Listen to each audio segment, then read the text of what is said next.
Whoa! Cool! Oh! I got in for a landing. Nice. Thank you, Toothless. That was a great ride. Okay, how are you guys doing dancing with Toots and Poots over there? Very nice. It is the way. Well, I'm done flying Toothless now. Does anyone else want to go? In a few minutes, I suppose. You know, it's kind of nice looking like a DreamWorks character nowadays, isn't it?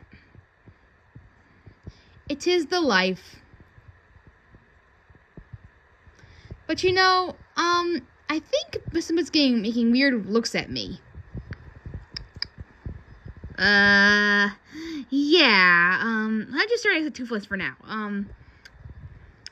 Hello everyone, welcome back to Yakko's Reviews. It's been a while since we talked on here.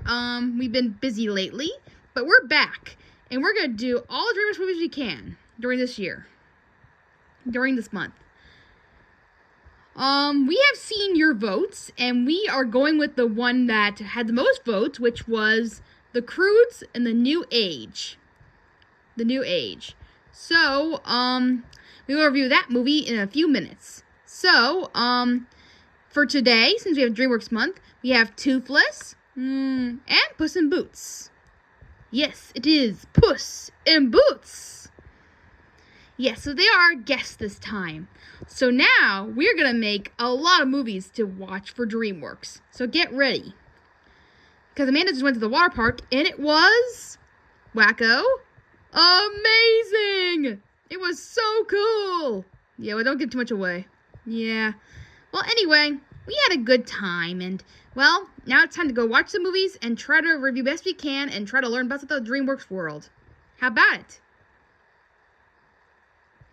Anyway, starting with The Croods, A New Age. The Croods and New Age came out in 2020. Apparently it's supposed to be a movie about the continuation of the Croods, which is a story about, a family about a caveman family.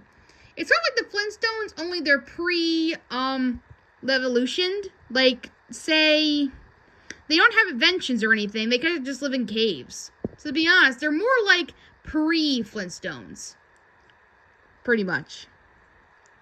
But anyway, what they are, they're definitely very good range of characters for them. So that's basically the movie from there. It's a continuation of that movie. It's mostly more about Guy, the man they met in the first movie, and his adventure was like. So we get to see more of him. And basically enough, let's go into the story. The story... Well, go ahead, Yakko. Well, you see, Amanda was going to watch this movie a while ago, but COVID happened, and, well, this movie kind of got lost in the cracks, pretty much. We never got around to it, and, well, there was a time where we actually almost ended up watching it, but then we only ended up watching half of it, and that was it. So that was too bad. So, yeah, unfortunately, we never got around to this movie either, so... Amanda has a history of DreamWorks movies where they never worked out. You know, like, there's always been... You always had a history where we watch half a DreamWorks movie and never get to see the whole thing. Yeah, very weird. It's just circumstances, you know? Like, we just life happens, and we just never get around to it, which is very sad, to be honest with you guys. But now we finally got around to the Croods, so hopefully things are changing around. The story. The story, well, starts off like this. The movie kind of starts off with a backstory for Guy, where we see him as a little boy, losing his parents to quicksand, if you guys haven't watched the first movie. Now, I'm going to stop you right here. If you guys haven't seen the first Croods or this movie in general, go watch it now, please.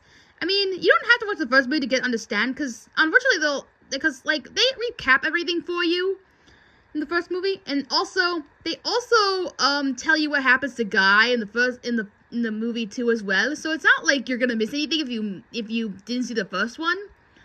But still, go watch those 2 movies right now, if you haven't seen them yet. And come back here later. But anyway, spoiler alert, the movie starts with Guy losing his parents, like in the first movie where he tells us he lost his parents to quicksand.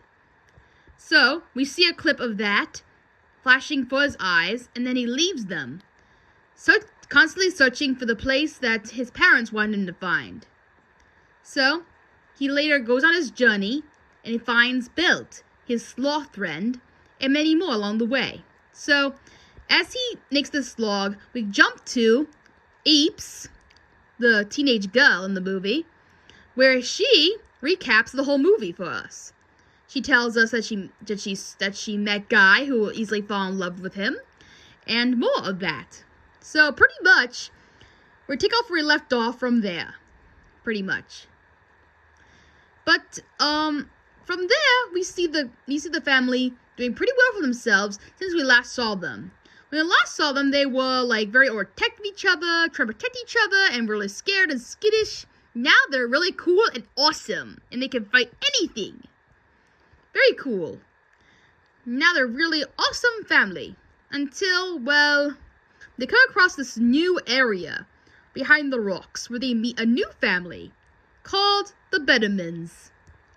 Phil, Hope, and their daughter, Dawn, who, surprisingly enough, were the friends of Guy's family before they passed away.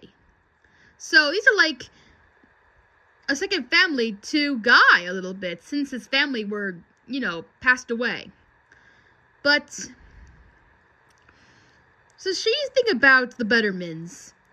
You see, since their friends died, they've been acting a little strange in front of the Croods, changing them, trying to trick them, and trying to think like their place is better. But unfortunately, it's not. And well, in a way, they're kind of protective, unfortunately. You guys all know this kind of story, where the villains try to trick the other main characters to go on their side and try to make things like their thing is right and their thing is not. Usually they don't find out until the very end, but this one takes a drastic turn, where the 2 couples, the Bettermans, are actually good people. They are not actually evil. They were just trying to be overprotective after what happened to their friends. They just weren't trying to do what Orc was trying to do. Try to protect his family. So, they're not evil. In some versions, yeah, that's true, but not all the time. So this is really cool that they changed it up a little bit in this one. So, for what it is, it's cute, it's innocent, it's not terrible, it's okay. It's repetitive, but it gets the gist pretty well. And secrets are revealed. Some lovers, Eep and Guy's relationship is tested, along with Dawn. You see, in the movie, they try to set them up together, but it doesn't work out. Because we all know they love each other. The animation is, well, pretty good, I have to say. I mean, it's not terrible. It improved since the first movie. It looked a little choppy in the first movie, but for the most part, it was great. To be fair, I was watching a choppier version of it on YouTube, so the animation is not so great on there. So to be honest with you, I have to give it a pass for that. So for it, it's fine. It's good. The characters. Well, let's go over each one of them. I mean, like, there's the whole family. We all know them. There is, Org, the father, the mother, the little sister baby, who is mostly like a pet, the other cat, that one other animal, Douglas, that one boy who acts like he's dumb, I guess, and, Eep, of course. We have Guy. We have Dawn.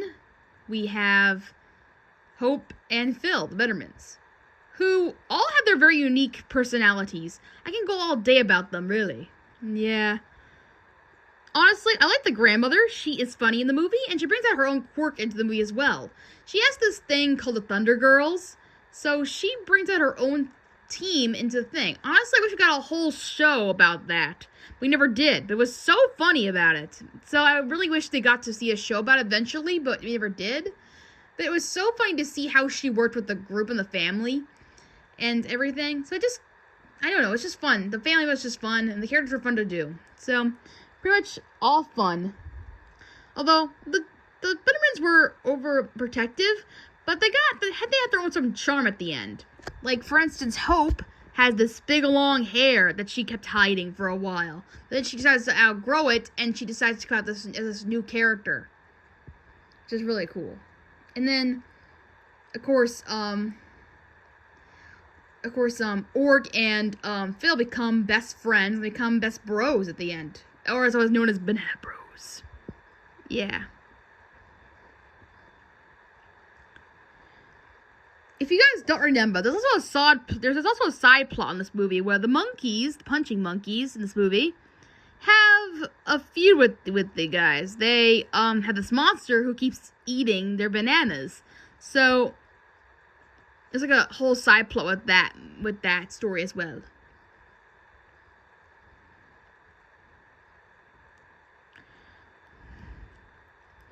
Overall, the movie's actually really good. Not too bad, if I do say so myself. At first, I thought we were gonna get, like, new characters that became a part of the family somehow. Like, maybe Dawn being Eep's sister somehow.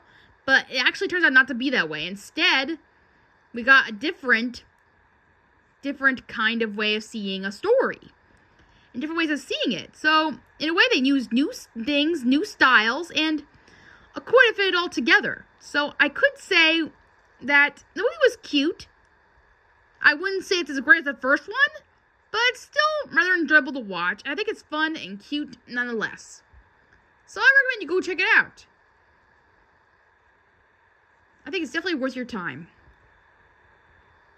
So, without further ado, we will now look into more DreamWorks movies as time goes on. Now, we shall fly away! Up, Toothless!